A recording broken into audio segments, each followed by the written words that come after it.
na tregon diçka për xhenetin.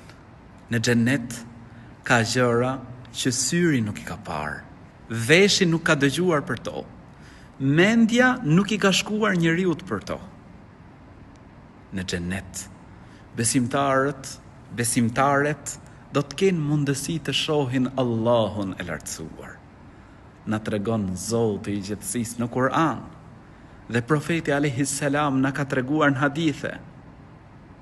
Kuptohet prej fjalëve të tij se ne do ta shohim Zotin e gjithësisë ashtu si të shohim hënën kur është e plot. Nuk do të hasim vështirësinë në shikimin e Allahut të lartësuar.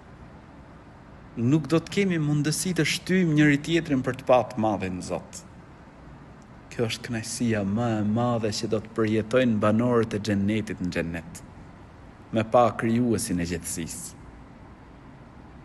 Xheneti është i lehtë për të fituar. Mjafton me adhuru Allahun e lartësuar. Me rënë shahadet, me thonë la ilaha illallah, Muhammedur Rasulullah. Nuk ka Zot që meriton të adhurohet përveç Allahut.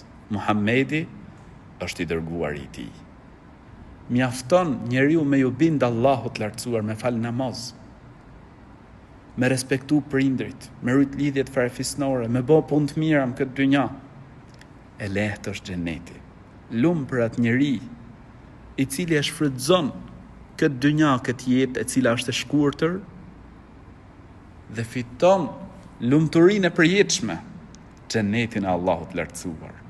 Allahu na mundësoft të gjithëve xhenetin. Amin.